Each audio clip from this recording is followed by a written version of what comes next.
So, you may have heard me say already that one of my rules for life is create more than I consume.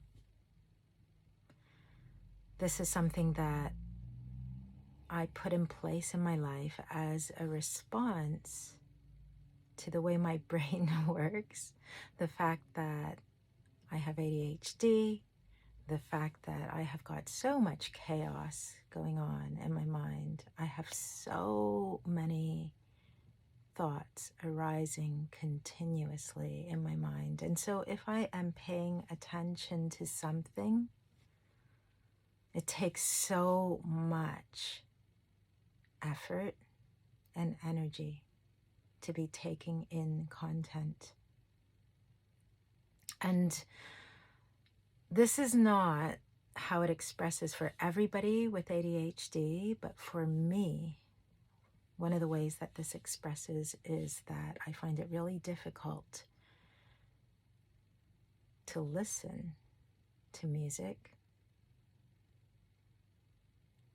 to listen to someone talking, to watching a video, to reading a book, to consuming any sort of media.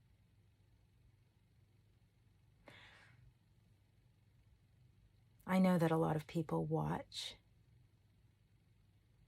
movies to relax and to be entertained and to be drawn into a story and to be engaged. I do that too, sometimes. Less and less as time goes on. I did that more when I was younger. But when I do it, when I watch something, I can feel my brain getting busier.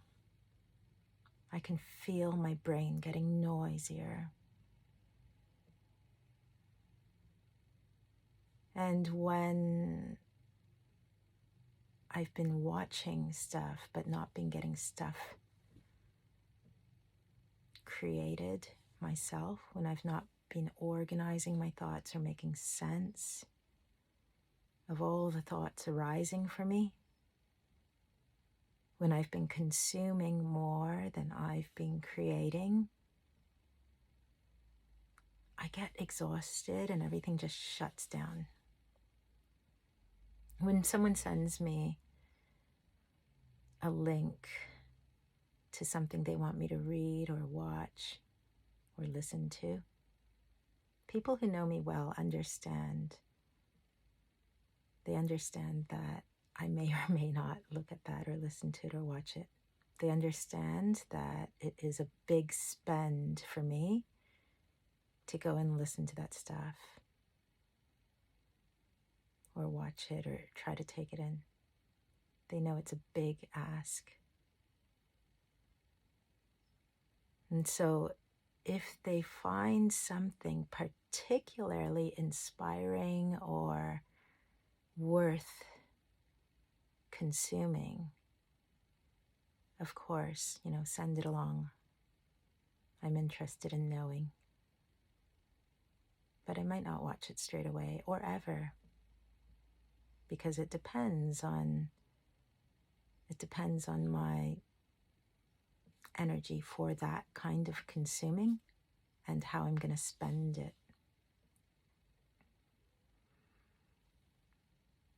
But when I talk about creating more than I consume, of course I can make a video, I can make a song, I can write a song, I can journal. For me, creating means making media, whether that's words, video, music, art. It does mean those very traditional types of creation.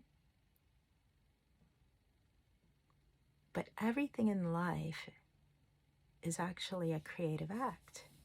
Like planning a day is a creative act. Planning an event is a creative act. By creation, I don't mean be an artist. That's not what I mean. And when I think of a creative, I don't mean an artist.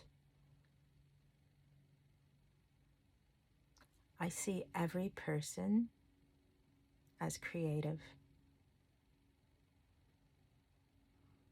But in order to understand how you are creative, you've got to first let go of all your preconceptions about what creativity means and what it means to be creative. Just understand. First of all, understand you are creative, that you are creating every day. Every day when you wake up, you're the one who decides what you're going to do every minute. You are writing your day. You are creating your day. And as you create your day, you create your life. You're creating your mind. You're creating your state with the way you respond to your own thoughts, the meanings you give. You are in this process of creation all the time. And so what do you want to create? I would love to create beautiful spaces. By beautiful spaces, I mean clean, tidy, beautiful to look at, beautiful to be in, comfortable to be in. You know, decorating a room could be creative. Organizing a cupboard could be creative. Making food is unbelievably creative. That's like way beyond my natural sort of gifts. Creativity is having a conversation with somebody, to really listen to somebody, to really listen and open your heart to hear what they're sharing. Just hear and try to understand. Understand below the surface. I love the idea that Gottman and Gottman, the Gottman Institute, who do all that wonderful work about relationships, about loving long-term relationships. I love the idea they give that people are constantly making bids for connection. And it's up to you how to respond to that. And you can also make a bid for connection. And that's this kind of invitation to somebody, like an invitation that says, hey, I am interested in you as a person. I value you as a person. Now, hey, here's a bid for connection. You can take it up or not. You know, when you share your thoughts with somebody, when you share your life with someone, when you share honestly about anything about yourself, not in a way that demands a response from them, but as an invitation that they can choose to take or not. I love that idea. That is so creative. Making a bid for connection is so creative. You know, what might that look like? Maybe just, smiling to somebody, or just saying hello, making a joke. These are all such creative things. I'd love to share with you what my creative process is like. And you can take out of it anything that resonates with you and that you find useful. But so I'm a singer-songwriter.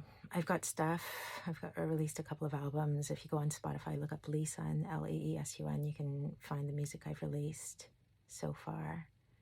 I stopped doing any music a couple of years ago. Ironically, I stopped doing it when I went onto Clubhouse on the advice of a coach whose program I was in, because she helps musicians. She helps musicians to build their careers as musicians. And so I joined this program in December, towards the end of December, I think. And then the new year happened, and she said, join this brand new app called Clubhouse. It's going to be great. You're really going to get a lot out of it. There's so much exciting stuff happening there. So I joined Clubhouse because of that. And then when I got on Clubhouse, I discovered a lot of things about myself that I hadn't really recognized before. And so what I discovered was that my biggest passion is just to connect with people and to help people and to show up authentically for people. That's what I discovered. And so I was doing loads of coaching on Clubhouse as well as creating guided meditations.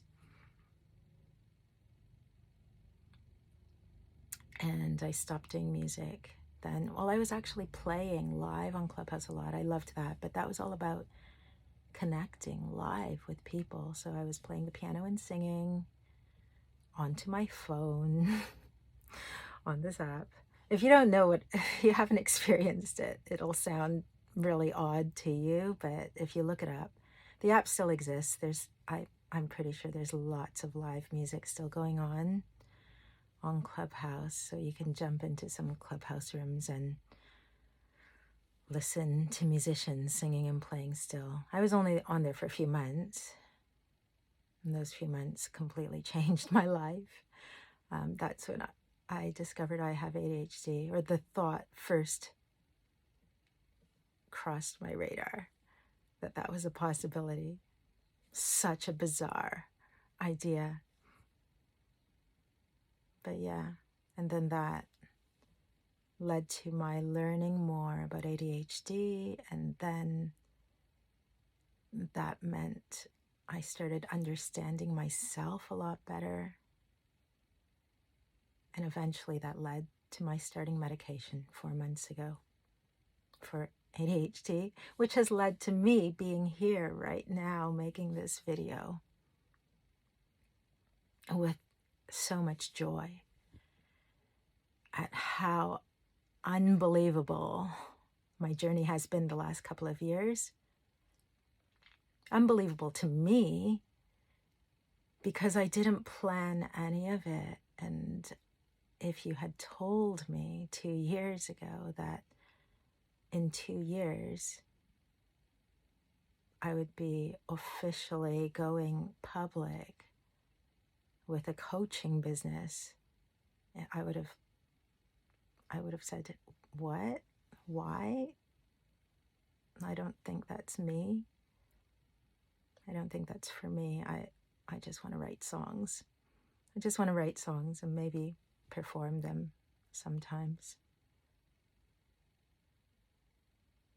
So yeah, I'm a singer-songwriter as well. I do love creating music.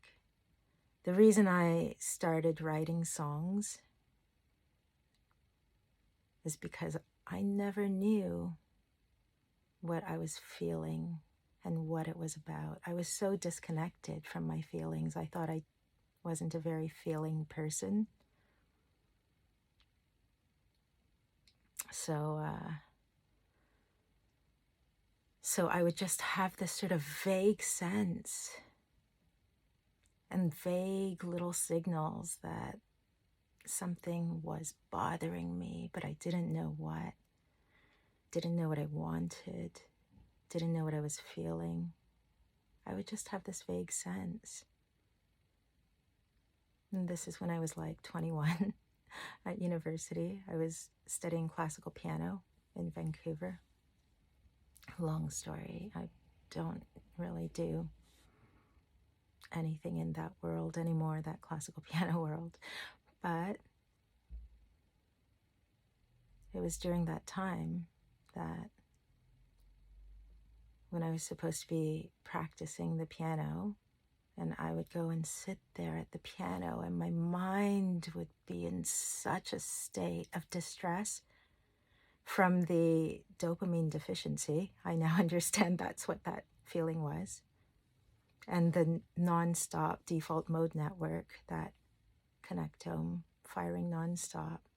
The internal restlessness I felt was unreal, the inability to focus on anything or pay attention. There was no way I could make myself practice and learn these very difficult classical piano pieces. Even though I knew how to play, that's how I got into the university in the first place. You know, I already played at a high level. But once I was there, I just couldn't get myself to practice. So I would sit there. I would go and sit at the piano and sit and look and sit, and I would lose time. You know, hours would go by, and I wouldn't know it had been hours, or maybe just a few minutes would go by, like 10, 15, before I found it unbearable.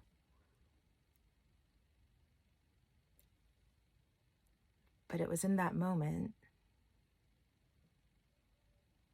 in those moments where I was sitting at the piano trying to make myself practice,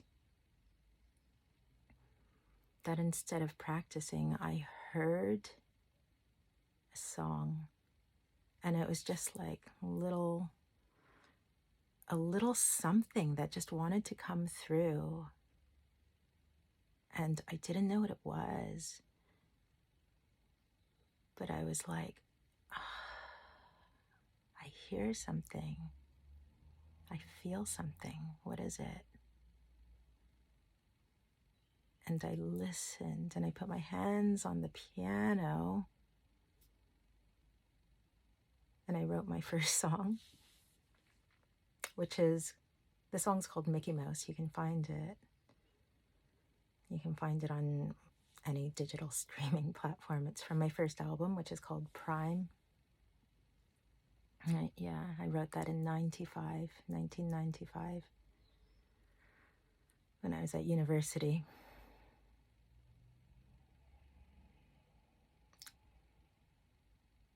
So that song came through, I wrote it down, and I loved it. I didn't judge it. I loved it. It was literally like, you know, like having a child, except there was no pain involved in the labor. It was just like, this is my baby. I just created this. Although I didn't really feel like I had created it, I felt more like I had just been given it. Someone's like, here's a song. Write it down.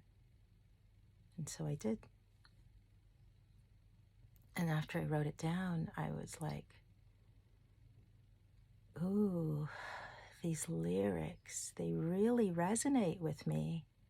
These lyrics really, really express something I want to really express.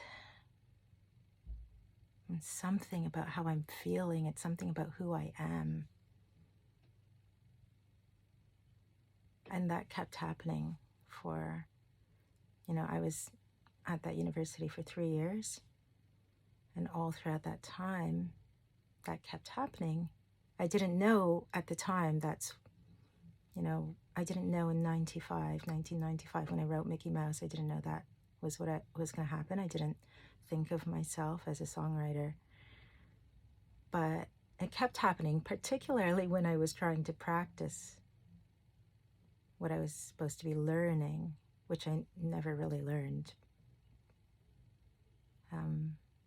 It kept happening that songs kept coming to me, and then I kept writing them down and then going, oh, I've written a song.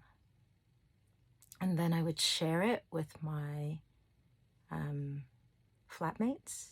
I guess in Canada we call them roommates, but I've been in the UK for so long now, and they were my flatmates. So we were like in the student residence, and there were 4 of us that lived in this like 4-bedroom apartment. And I used to practice. It was there used to be like a little chapel attached to the residence, and I had the key to the chapel so I could go in and practice the piano anytime. Practice. And so every time I wrote a song, I would just come out of the chapel into the residence and run around and find people who would be willing to come and listen to me. I'd be like, I just wrote a song. Do you want to hear it? And be like, sure, Lisa, and sure, let's hear the song. Trot down to the chapel, and then I would play it, and they would listen, and they'd be like, oh, that's so good, because we were all like 21 or younger. That's how people talk when they're like 21. They do in my imagination now. In my imagination, I'm like, 21-year-olds, they're just like, la la la la. So yeah, that happened. But that process that I stumbled across, it became a really, really familiar process for me. That process of just listening to what's there and then writing it down. And as that went on, at my years at university, I used to use my songs as a way of figuring out what I felt. Because I never knew what I was feeling. I was so cut off from what I was feeling that I literally could not feel anything. I could not, I didn't think that I had feelings. I didn't think I felt emotions. Which is kind of strange to think now, because like if you watch my videos from like the past few days, or if you're watching this one, if you watch any of the videos I've been posting. So this is day 4 of making videos for this channel, Self-Love Roadmap. And if you watch any of these videos, like half the time I'm in tears, or like on the verge of tears, or so it seems. Probably not half the time, but for a few minutes here or there, you will commonly find me fully in my emotion. That's something that happened for me when I went to group therapy, which was like mind-blowing. It was a mind-blowing experience for me. It just opened things up that had been locked away. I was, let's see. It was 2009 that I went to group therapy. Oh no, it wasn't 2009. It was 2011. Yeah. So my first son at the time was 3, or just turning 3. And at that point, I'd just become a single parent quite recently. Well, sort of like within a year, like. And so I went to group therapy. Let me figure this out. So 2011, how old was I in 2011? I was 37, I think. 37. I was born in 74, so I was turning 37 that year when I started group therapy. And that's how long my feelings had been locked away in a way that I didn't even know. I didn't know my feelings were locked away. I didn't know I was disconnected. I started getting in touch with my feelings like a little bit more when I started songwriting, because every time I wrote a song, I would figure out like, oh, I'm feeling this, I'm feeling that, I'm thinking this, I'm thinking that. Because the other thing about my thoughts is I don't tend to think in words. I just have like, when I say I have tons and tons and tons of thoughts in my head at any given time, they're all concepts. It's all abstract. I only have an abstract thought stream. But when I want to sort of turn that abstract thought stream into words, when I want to articulate that, it's just kind of like digging through like a huge sort of like mass of like random sort of brightly colored ideas, and I have to pick one and sort of like keep following that thread, but then all these other ones are there and can be pretty tricky, which is why sometimes you see me taking these great big pauses. It's also why sometimes I speak really slowly, because I'm trying to stay with just like one thread, because I could speak very quickly if I didn't choose to follow the one thread, if I wanted to just like go with everything else. Although having said that, on ADHD meds, I can also choose to go a little bit faster or a lot faster, just following the one thread, and I can do that. But I have this habit of going quite slowly. Anyway, yeah, so it took me 37 years to realize that I actually had a ton of feelings that I was carrying around, that I'd carried for years and years and years. I didn't know they were there because they were locked away so tightly. Nothing triggered them. I kind of had sort of coped with life by choosing to be calm, choosing to express in a calm way as much as possible whenever I wasn't triggered. And the only things that would trigger me would be just like bad customer service. That was like one really like big trigger for me. Especially moving from Canada to the UK, I found that the culture is so different here, and the way customers are regarded or treated, it just really triggered me. There's like a common thing that happens, or I feel like it's common here, because it's not that, it wasn't my experience that it was so common in Canada. Might be different now, because that was like 21 years ago that I left Canada. And so a lot happens in a couple of decades. And yeah, it might be a very different culture now, especially since things have become so globalized and customer service is, being given by people all around the world. And so I don't know, maybe it's different, but my experience when I came here was that I would call up customer service about something they had done wrong, like a mistake they had made or a way they had failed with a service or a product. And I would get a couple of responses that I found both of them completely unacceptable. And so like one response used to be like, oh, really sorry. We'll fix that. Which sounds pretty good, but the thing is they wouldn't fix it. And then I would call up again and say like, I called and you said you'd fix this and you didn't fix it. This happened a lot with banks. And they'd be like, oh, sorry about that. But I'd be like, this is having a huge impact on my life. What do you mean? Like, you're saying, sorry, you'll fix it, but that's what someone said the last time I called.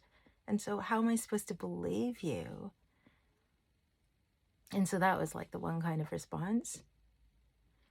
And then the other kind of response was kind of like, oh, well, it says very clearly da da da, or you've not done this, or you've not done that. Like it would be some sort of like really defensive and blamey sort of thing, which I was just like, like that made me so angry.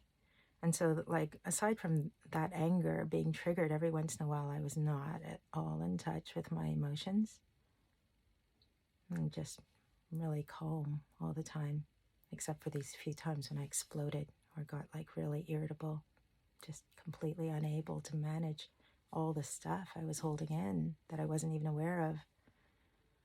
But I thought that was all I had, either like calm or like explosive anger. And then I started therapy, and I just started like, every time I tried to say anything in therapy, I would just start like weeping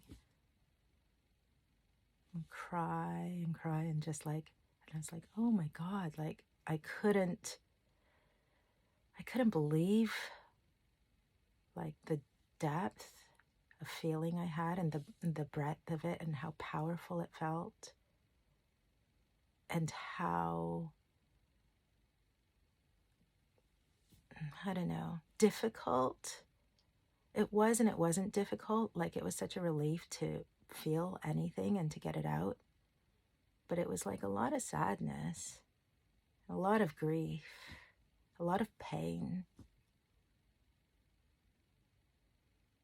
And I'd just been carrying that the whole time, which is why I kept like exploding when these little events happened that just triggered me. But yeah, so songwriting helped me figure out what I was feeling. Therapy helped me get in touch with my feelings. But through all these processes, as I started to get to know myself,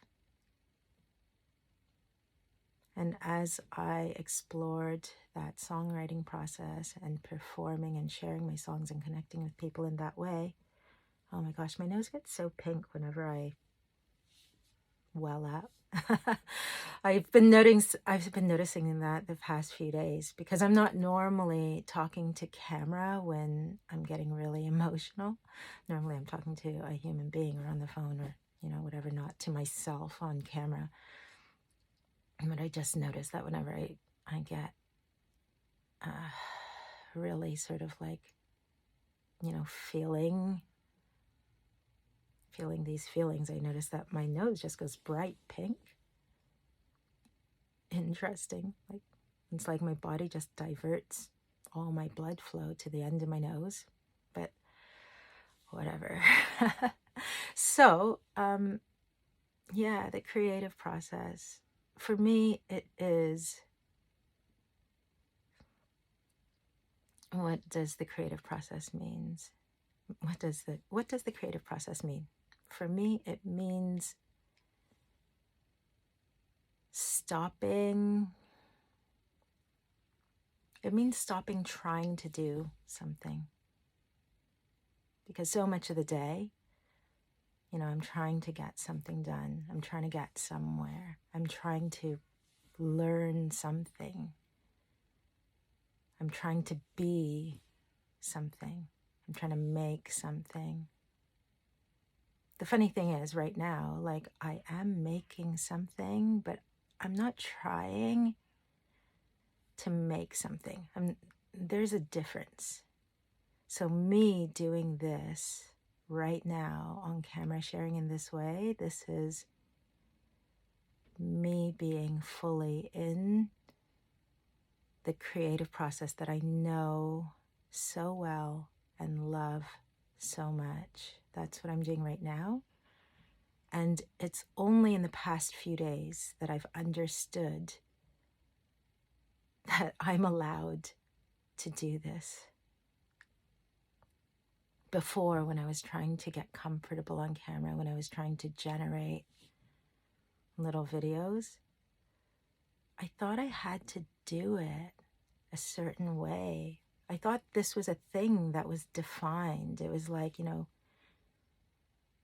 this is what these videos are for. This is how YouTube channels get built. This is how content gets created. This is how you reach people who want to hear your stuff, who want to hear your message. This is how you do it. This is how you structure it. This is how you make it. And that's what I thought. And so I was just like, do you know what? I just need to practice. I just need to make videos. And I've tried that over the years to try to practice, to do something that was really uncomfortable for me. And to practice just, doing this thing, even though it was super cringe. I haven't taken down any of those old videos. They're from like many years ago. And it's still me on the videos. But it's me hindered in what I'm trying to say by my efforts to make myself fit into a definition of what I think creating content should look like. If you go onto my channel, Lisa Music, my YouTube channel, Lisa Music, you'll find my old talkie vids. If you go back like quite a ways, I used to call it the Truth Teller Vlog because I like to just, come up with things that feel like, oh yeah, this is me. This is what this is about. I was like, this is going to be a vlog because it's kind of like a blog. Like it is a vlog. Like it's literally just like me sharing my thoughts.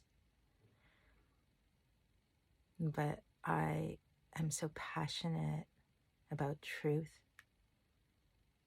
and helping people to reach a different understanding and a different relationship with truth. I'm really passionate about that.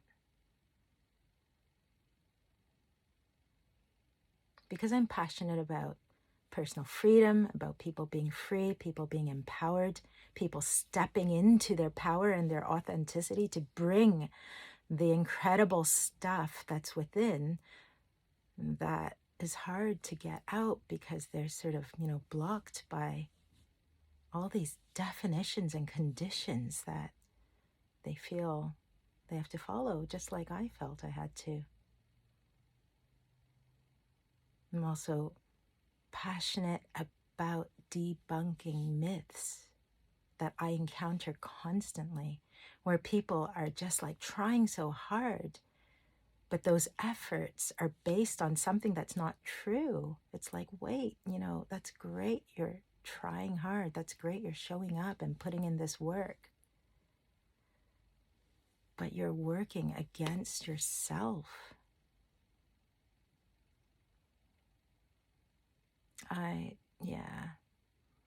And because I see people hemming themselves in with the same misbeliefs all the time, I want to just I just want to take that burden off you and lighten your load a little bit so that you're more free to live and create authentically as yourself, to create the life you want, to create the relationships you want, to create the connections you want. One thing that really gets in the way of people living in this way is that they define themselves as not being creative. And that is nonsense. Do you know, you absolutely have the right to define yourself however you want. And if you find that belief really, really serves you to say, I don't have a creative bone in my body, or I'm not really a creative, I'm not an artist. If that belief serves you, if that makes you feel good about yourself and what you're doing, if that helps you to learn and grow and take risks and go for what you want, to create stuff you want, then by all means stick with it. But if it's a belief that you've settled for because somebody else has told you you're not creative, or because you've compared yourself to things that get labeled as creative, then you don't need to do that. You are absolutely creative. Just the fact, if you are alive, you are creative, because every day you create your life. That is like an infinitely creative act. Every day you create your life. Every day you create your reality. Every day you create your internal reality, which then manifests in your external reality. So, actually, that's all I want to really talk about in this video, is about what it means to be creative. And so when I talk about how it's so important for me to live by this principle, create more than you consume,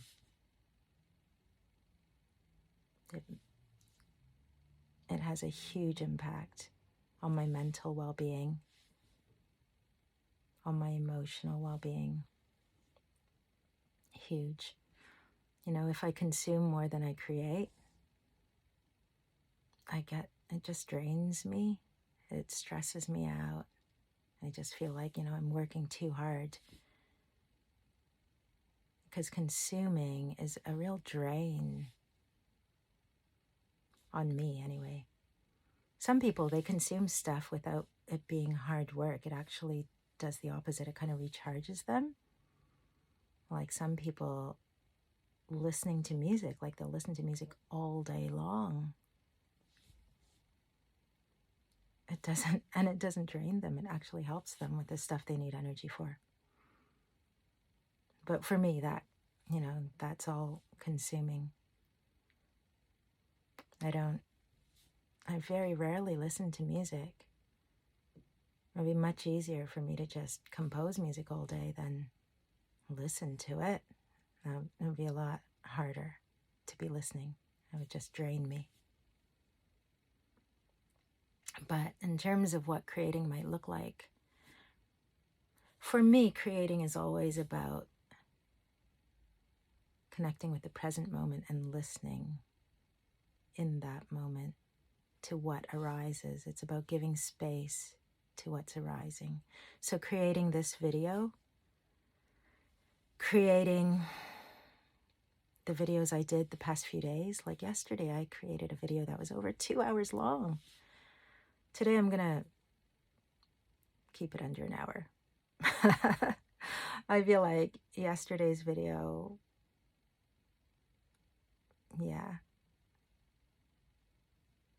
it felt right at the time. And I'm happy with it. I mean, I feel no need to change it. But but I don't feel a need to talk for another hour and a quarter right now, because I've kind of said what I want to say, which is about sharing just this one idea. If there's one idea you're gonna take away from this, it's just notice where you're putting conditions on your creativity. Notice where those conditions are, and when you notice them, just, remove them. Give yourself permission to identify as creative. If you don't already, lots of people do. But if you don't identify as creative, if you identify as like, oh, I haven't got a creative bone in my body, I'm a scientist. Some scientists say that. Science is actually very, very creative, because there are discoveries going on all the time. In order to reach those discoveries, you've got to pay attention, you've got to play around, you've got to experiment, you've got to try different things. That's a creative process. You've got to be open to ideas coming to you about possibilities that have been unimagined, that nobody else has imagined, like the existence of bacteria, the existence of these tiny microorganisms that are invisible to the naked eye, that exist all over the place. You can't see them. They're all over your skin. They're on every surface. They're in your body. They sometimes make you sick. They sometimes make you well. That's nuts. That's like sci-fi. That's creative. But it's people, like sometimes I encounter people who are scientists or mathematicians, or they're in fields that are not considered to be artistic. And because of that, they like readily just take on those labels because they identify as like a scientist or like an accountant. And then they say, you know, this is what I've chosen because I'm not creative. And by that, they mean that when they were asked to do a very specific kind of thing, like make a drawing, draw something that accurately represents this thing that you're looking here, or like make a piece of music. Here are some examples of pieces of music. Well, you know, if you carry into that exercise the idea that your thing has to look like somebody else's, it might be very, very hard for you, if not impossible. Because even if you do have music within you to express, it might look different from everything that's out there. And so to discover what your music is, what you want to create, you can't be looking at what everyone else is doing. Otherwise, it's going to distract you, unless it inspires you to look within.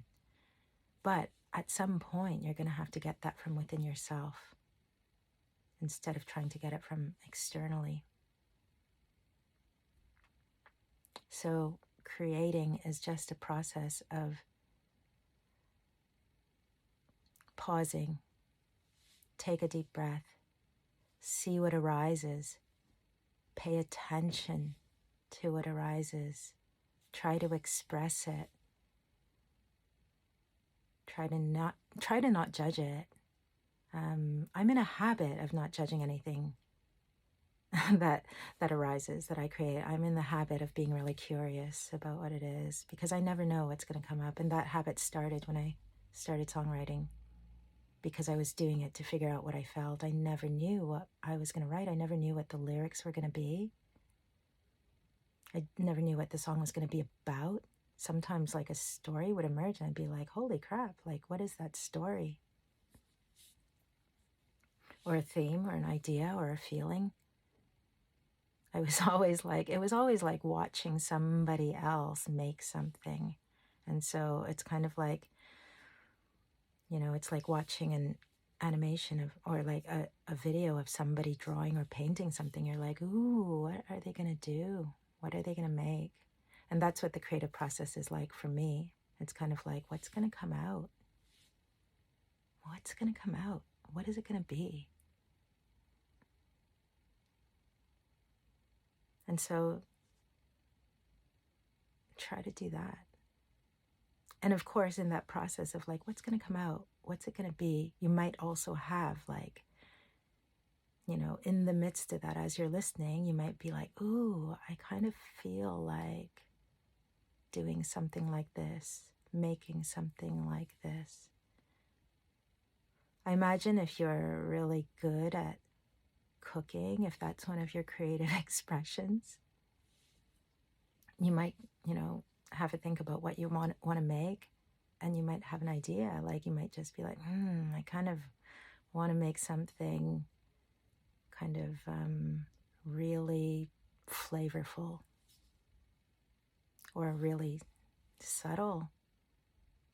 I want to make something really beautiful or something crispy or something really comforting. I want to make something really stodgy, filling. You'll have these ideas come up that are just partly about like, ooh, I want to do this kind of thing. I want to try this kind of thing. So you might have those ideas coming up, mingling with sort of like, just like, I like this. I like this idea. I like this word. A creative act could, do you know what is the most creative thing for me? So I think of the most challenging creative thing as playing with a young child. I feel like that's the most incredibly challenging creative thing. Like, I just hate it when my younger son, who's 5 right now, when he plays with like little figurines and wants me to play with him, or like he makes up stories and like they're little characters and he wants me to be one in one of his little stories, just like, and so for some reason, like when he was very young, I think he was 2 or 3, he decided that the protagonist's name in any story should always be Chanky. He just made up this word, which to me, like having grown up in Canada with Korean heritage and now living in the UK with Korean heritage, like that sounds like a potentially offensive sort of derogatory type of word. But my younger son, like, those are just the sounds that his mind put together. So he often says to me, "Mommy, will you play Chanky with me? Will you play Chanky?"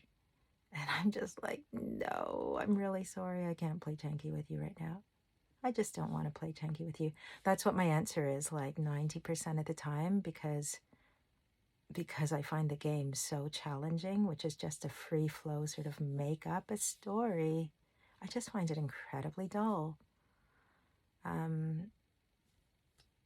Yeah. And I call myself a creative. Or, yeah. So there are going to be things that you think of as being creative that you will feel no resonance with, that you don't really want to do. I'm not saying do those things. You can if you want, but you don't have to.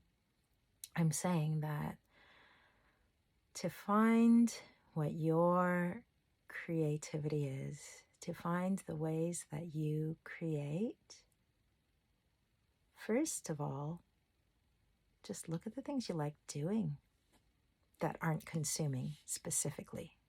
So like the answer to like, what do you like doing, can't be like, I like sitting and watching a movie. Like, it's not about like going into a passive mode, but what do you like actively doing? Do you like going and exploring places? If you do, what is it that you like about that? Do you like planning the day and planning what places you'll stop and what sorts of things you might do at those places? Do you like arranging get-togethers, having parties or dinner parties? Or do you like spending time one-to-one connecting with people in a deeper conversation? Do you like playing a sport? Do you like going for a run?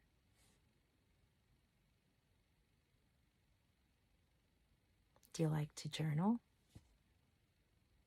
Do you like to fix things up or rearrange furniture or tidy, or, what do you like to do?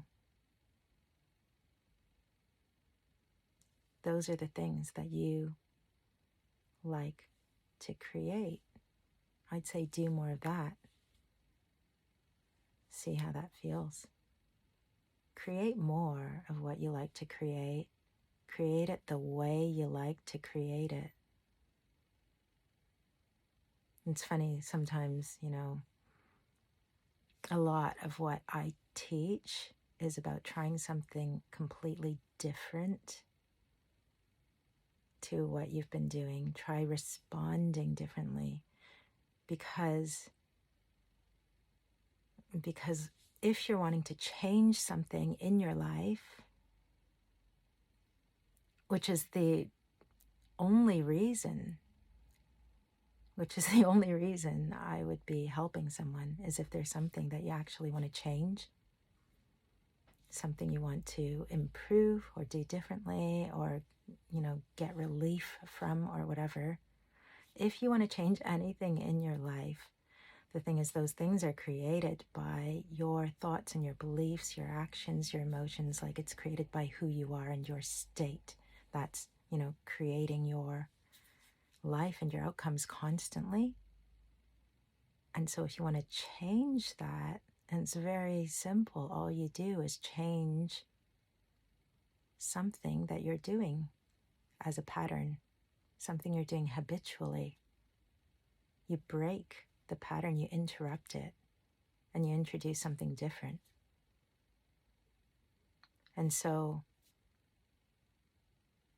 on the one hand, most of what I'm going to keep bringing to you is like, try thinking about this differently. Try believing something different. Try responding differently to yourself. It's going to be all this stuff. But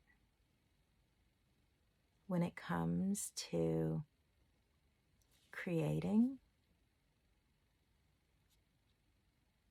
and creating like in the way that you love to create, I'm going to say, just listen to yourself more. Do what you're naturally inclined to do. Do more of that and see where it goes. Explore that.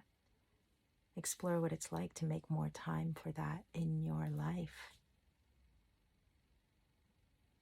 You are a creative being. You're born to create. You have created so much already. You've created your life and your connections. You've created your thoughts, your beliefs, who you are. You've created so much. And you will continue to create either more of the exact same, or it might be a lot more exciting or more interesting if you try creating some other things as well to expand your life, your experience, who you are. Anyway, that's all I've got to say. Coming up to 1 hour, I feel like I feel like this is an achievement for me to have made this one point in an hour. I hope it has served you. If this has served you, please like, share, subscribe, or listen to it all again. Listen to it again and see what else you get out of it. The thing is, when you listen to something once, it changes your state. Everything you're taking in changes your state. So remember to keep an eye on, whether it's changing your state for the better or for the worse. But because it changes your state, if you listen to it again, you're going to get different things out of it. So for the things that are helping you, the things that are serving you, the input that's helping and serving you, it's fine to just keep listening to it over and over. Because the work that's happening is not necessarily the content that you're taking in. It's about that process that's happening internally. So, and that's a good reminder of my second rule of life, which is curate carefully what you consume. Garbage in, garbage out. Watch the messages that are coming in. Watch the beliefs that you're forming. You know, something that you think is harmless and entertaining. That entertaining thing, if it's making you feel badly about yourself or your life, if it's making you stressed out or get anxious, if it's making you compare yourself,